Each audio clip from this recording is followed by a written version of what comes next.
Hello बच्चों, welcome to nerdy side. आज हम कवर करने वाले हैं फिजिक्स का एक नया चैप्टर और हाँ, इस वीडियो के बाद कॉन्सेप्ट्स होंगे क्रिस्टल क्लियर। तो चलिए शुरू करते हैं हमारा chapter 2, electrostatic potential and capacitance. अब हम इस स्लाइड में ये टॉपिक देखेंगे। चलिए चैप्टर की शुरुआत एक बहुत ही सिंपल से सवाल से करते हैं। सोचो जरा, आपके पास एक पॉजिटिव चार्ज रखा हुआ है और आप एक दूसरा पॉजिटिव चार्ज उसके पास लाना चाहते हो।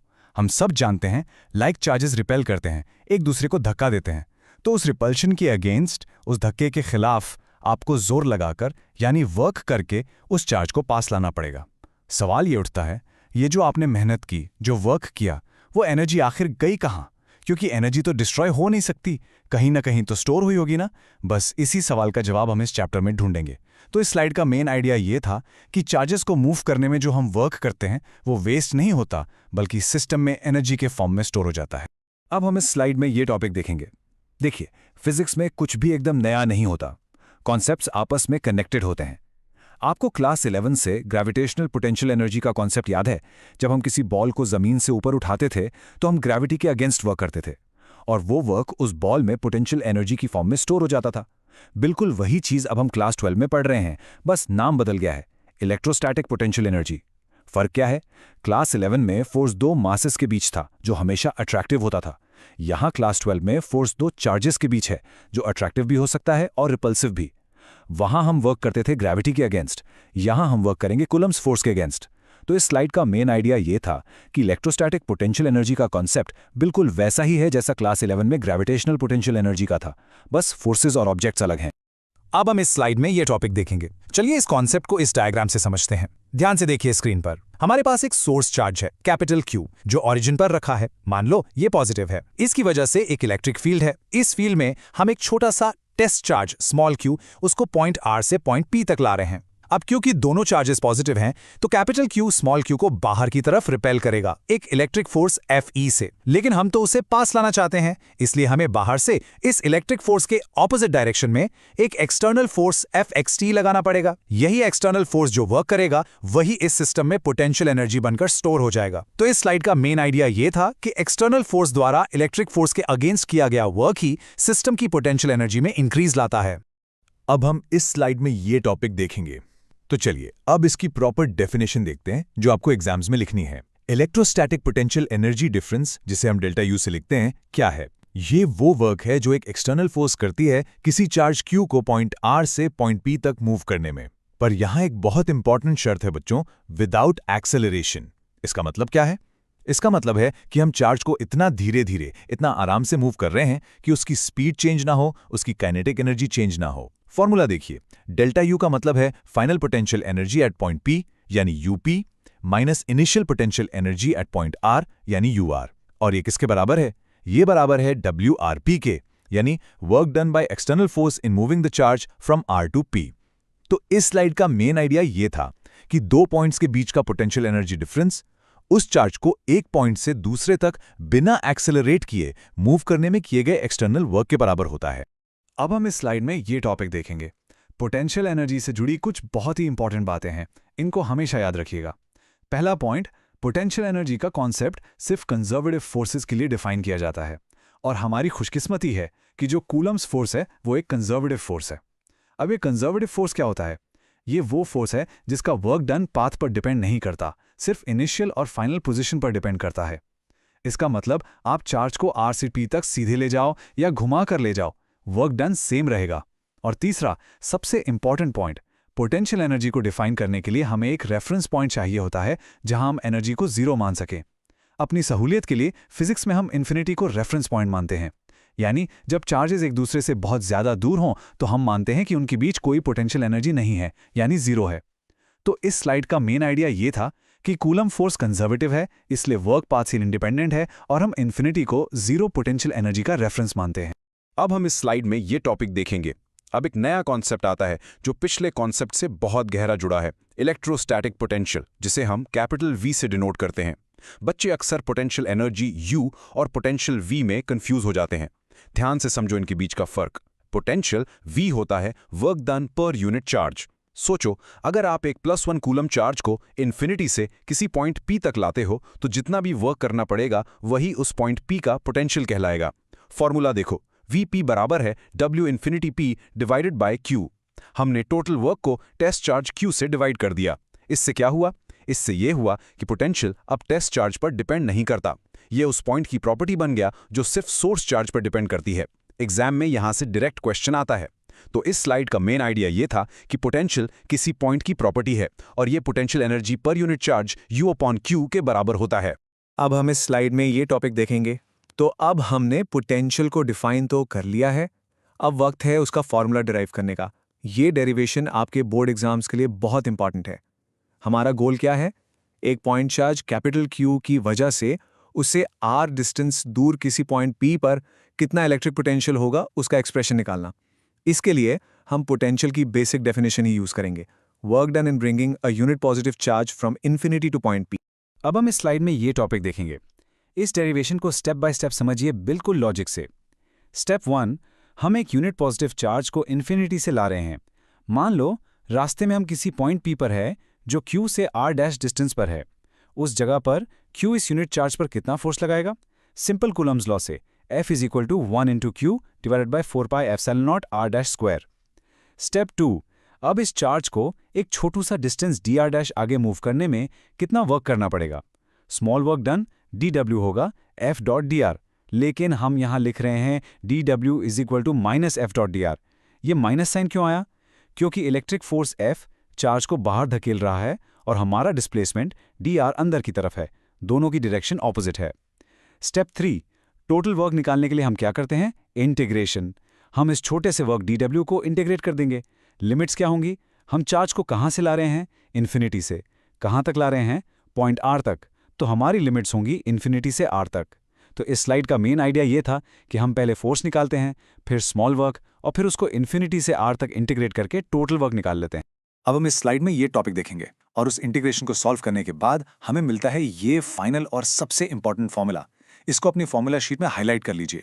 किसी भी पॉइंट चार्ज Q से r डिस्टेंस पर पोटेंशियल होता है V(r) = 1/4πε0 × Q/r। यहाँ Q सोर्स चार्ज है जिसे साइन के साथ रखना है, r डिस्टेंस है और ε0 स्पेस की परमिटिविटी है। इसकी SI यूनिट होती है वोल्ट्स या V। गौर से देखिए, पोटेंशियल सिर्फ r के इन्वर्सली प्रोपोर्शनल है, r² के नहीं। इलेक्ट्रिक फील्ड से ये एक बहुत बड़ा फर्क है। तो इस स्लाइड का मेन आइडिया ये था कि ये पॉइंट चार्ज के पोटेंशियल का फाइनल फॉर्मूला है जो आपको हमेशा याद रखना है। अब हम इस स्लाइड में ये टॉपिक देखेंगे। ये ग्राफ बच्चों एग्जाम के लिए बहुत ही ज्यादा इंपॉर्टेंट है। ध्यान से देखिए स्क्रीन पर। इस ग्राफ में हम इलेक्ट्रिक फील्ड E और इलेक्ट्रिक पोटेंशियल V का वेरिएशन देख रहे हैं डिस्टेंस r के साथ। y एक्सिस पर E और V हैं और x एक्सिस पर r है। आपको दो कर्व्स दिख रहे होंगे। जो ब्लू वाला कर्व है वो पोटेंशियल का है, हमने अभी देखा V is proportional to 1/r। और जो ब्लैक वाला थोड़ा स्टीप कर्व है वो इलेक्ट्रिक फील्ड का है, हमने पिछले चैप्टर में पढ़ा था E is proportional to 1/r²। आप साफ देख सकते हो कि ब्लैक कर्व E ज्यादा तेजी से नीचे गिर रहा है। इसका मतलब है कि जैसे जैसे हम चार्ज से दूर जाते हैं, इलेक्ट्रिक फील्ड पोटेंशियल के कंपैरिजन में बहुत तेजी से कम होता है। तो इस स्लाइड का मेन आइडिया ये था कि पोटेंशियल 1/r के साथ धीरे धीरे डिक्रीज होता है, जबकि इलेक्ट्रिक फील्ड 1/r² के साथ बहुत तेजी से डिक्रीज होता है। अब हम इस स्लाइड में ये टॉपिक देखेंगे। पिछली स्लाइड के ग्राफ को याद रखने का ये सबसे आसान तरीका है। इस टेबल से सब कुछ क्लियर हो जाता है। इलेक्ट्रिक फील्ड E डिस्टेंस के स्क्वायर के इन्वर्सली प्रोपोर्शनल है, यानी 1/r²। वहीं इलेक्ट्रिक पोटेंशियल V सिर्फ डिस्टेंस के इन्वर्सली प्रोपोर्शनल है, यानी 1/r। इसलिए दूर जाने पर फील्ड की वैल्यू पोटेंशियल से ज्यादा तेजी से जीरो की तरफ जाती है। ये छोटा सा डिफरेंस है, पर इस पर बहुत सारे कंसेप्चुअल क्वेश्चंस बन जाते हैं। तो इस स्लाइड का मेन आइडिया ये था कि इलेक्ट्रिक फील्ड 1/r² और पोटेंशियल 1/r की डिस्टेंस डिपेंडेंसी अलग अलग है। फील्ड पोटेंशियल से ज्यादा तेजी से डिक्रीज होता है। अब हम इस स्लाइड में ये टॉपिक देखेंगे। अभी तक हमने एक अकेले पॉइंट चार्ज की कहानी सुनी, लेकिन असली दुनिया में चार्जेस अक्सर सिस्टम में मिलते हैं। तो चलिए सबसे सिंपल सिस्टम की बात करते हैं, एक इलेक्ट्रिक डाइपोल। याद है ना डाइपोल क्या था? दो इक्वल और ऑपोजिट चार्जेस जो एक छोटे से डिस्टेंस से सेपरेटेड हों। अब हम देखेंगे कि इस डाइपोल की वजह से किसी भी पॉइंट पर पोटेंशियल कितना होता है। अब हम इस स्लाइड में ये टॉपिक देखेंगे। इस डेरिवेशन के लिए पहले इस डायग्राम की ज्योमेट्री को समझना बहुत जरूरी है। देखिए, स्क्रीन पर एक डाइपोल है जिसमें -q और +q चार्जेस हैं। इनके बीच का डिस्टेंस 2a है और O इसका सेंटर है। हमें एक जनरल पॉइंट P पर पोटेंशियल निकालना है। इस पॉइंट P की पोजीशन कैसे दी गई है? ये डाइपोल के सेंटर O से r डिस्टेंस पर है और डाइपोल एक्सिस के साथ थीटा एंगल बना रहा है। पॉजिटिव चार्ज से P का डिस्टेंस r1 है और नेगेटिव चार्ज से P का डिस्टेंस r2 है। हम यहाँ सिंपली सुपरपोजिशन प्रिंसिपल यूज करेंगे। इसका मतलब क्या है? पॉइंट P पर टोटल पोटेंशियल निकालने के लिए हम पॉजिटिव चार्ज का पोटेंशियल और नेगेटिव चार्ज का पोटेंशियल दोनों को सीधे सीधे ऐड कर देंगे।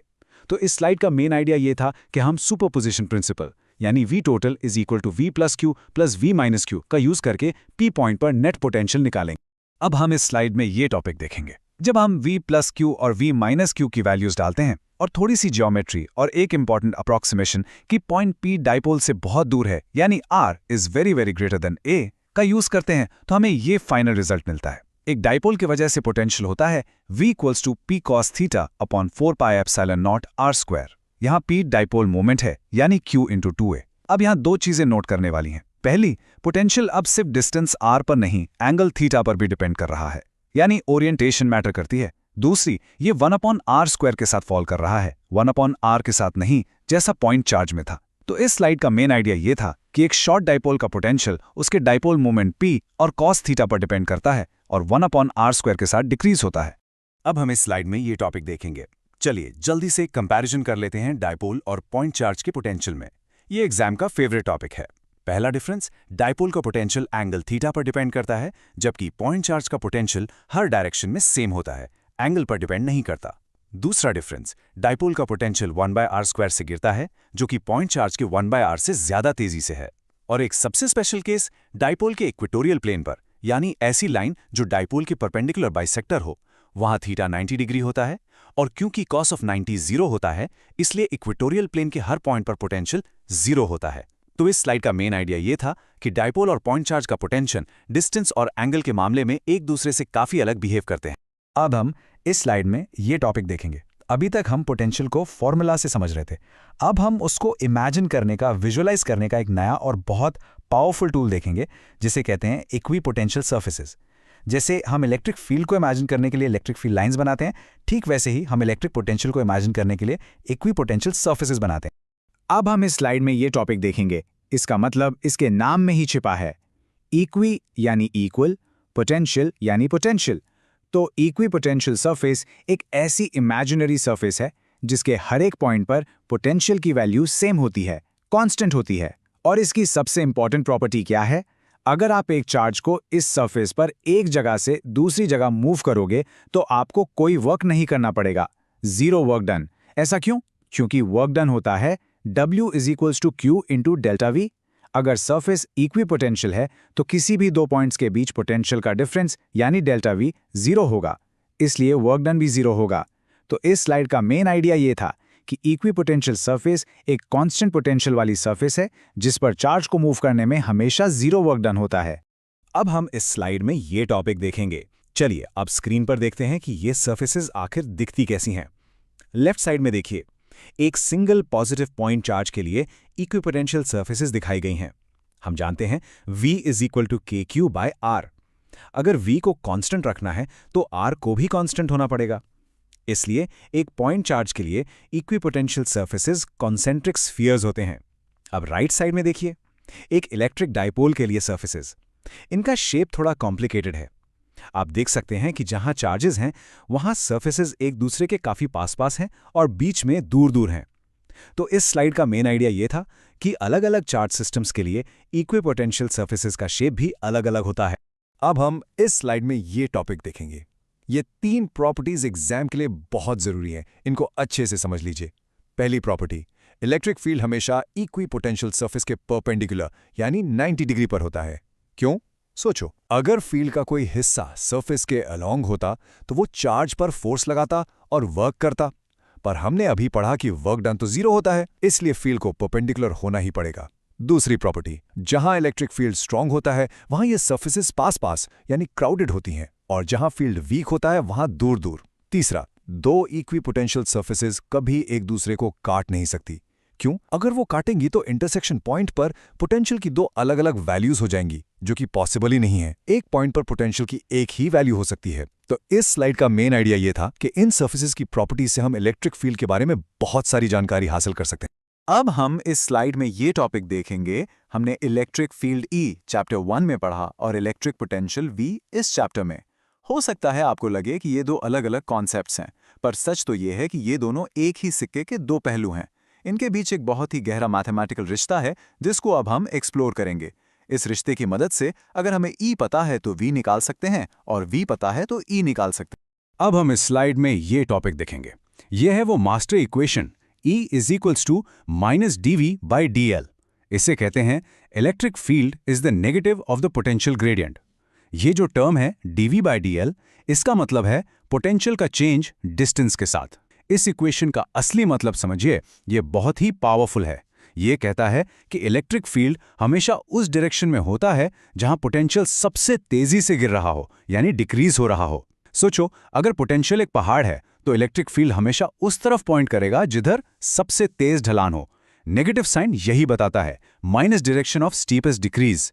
तो इस स्लाइड का मेन आइडिया ये था कि इलेक्ट्रिक फील्ड और पोटेंशियल डेरिवेटिव के थ्रू जुड़े हुए हैं और फील्ड हमेशा हाई पोटेंशियल से लो पोटेंशियल की तरफ पॉइंट करता है। अब हम इस स्लाइड में ये टॉपिक देखेंगे। देखिए, हमने लेक्चर शुरू किया था पोटेंशियल एनर्जी से और अब हम लेक्चर को घुमाकर वापस उसी टॉपिक पर ला रहे हैं। अब जब हमें पोटेंशियल V का कॉन्सेप्ट अच्छे से समझ आ गया है, हम इस नॉलेज को यूज करके एक से ज्यादा चार्ज के सिस्टम की टोटल पोटेंशियल एनर्जी निकालना सीखेंगे। ये कॉन्सेप्ट आगे बहुत काम आता है, जैसे मॉलिक्यूल्स और क्रिस्टल्स की एनर्जी समझने में। अब हम इस स्लाइड में ये टॉपिक देखेंगे। चलिए सोचते हैं कि एक दो चार्ज सिस्टम यानी Q1 और Q2 को बनाने में टोटल कितना वर्क करना पड़ेगा। स्टेप 1, हम पहले चार्ज Q1 को इन्फिनिटी से उसकी जगह पर लाते हैं। कितना वर्क करना पड़ेगा? 0। क्यों?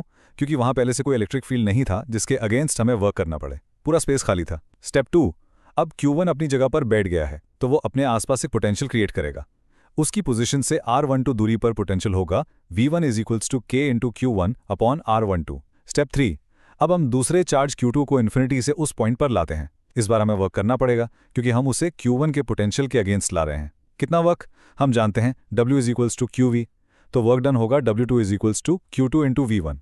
स्टेप 4, यही टोटल वर्क डन इस सिस्टम की पोटेंशियल एनर्जी बनकर स्टोर हो जाता है। तो U is equals to W1 plus W2 यानी 0 प्लस Q2V1। V1 की वैल्यू डालने पर फॉर्मूला बनता है U is equals to 1/4 pi epsilon 0 into Q1 Q2 upon R12। तो इस स्लाइड का मेन आइडिया ये था कि एक सिस्टम की पोटेंशियल एनर्जी उस सिस्टम को असेंबल करने में, यानी चार्जेस को इन्फिनिटी से उनकी जगह पर लाने में किए गए टोटल वर्क के बराबर होती है। अब हम इस स्लाइड में ये टॉपिक देखेंगे। तो बच्चों चलिए इस चैप्टर को समराइज करते हैं। हमने इलेक्ट्रोस्टैटिक पोटेंशियल एनर्जी से शुरुआत की, फिर हमने पोटेंशियल V का कॉन्सेप्ट समझा जो कि potential energy per unit charge है। हमने पॉइंट चार्ज और डायपोल की वजह से पोटेंशियल का फॉर्मूला निकाला। फिर हमने पोटेंशियल को विजुअलाइज करने के लिए इक्वी पोटेंशियल सर्फेसेस को पढ़ा और आखिर में E और V के बीच का रिलेशन देखा। अब जाने से पहले आपके लिए एक सवाल, सोचकर इसका जवाब कमेंट्स में जरूर देना। इलेक्ट्रिक पोटेंशियल V और इलेक्ट्रिक पोटेंशियल एनर्जी U के बीच सबसे बड़ा सिंगल मोस्ट इंपॉर्टेंट डिफरेंस क्या है? इस सवाल से आप इस चैप्टर के कोर कॉन्सेप्ट को रिवाइज कर पाएंगे। तो इस स्लाइड का मेन आइडिया ये था कि इस सवाल के थ्रू हम चैप्टर के दो सबसे इंपॉर्टेंट कॉन्सेप्ट्स के बीच के फंडामेंटल डिफरेंस को पक्का कर लें। अगर आपको ये वीडियो हेल्पफुल लगी हो तो लाइक करिए, शेयर करिए अपने दोस्तों के साथ, चैनल को सब्सक्राइब करिए और कमेंट करके जरूर बताइए आप नेक्स्ट कौन सा चैप्टर देखना चाहते हैं।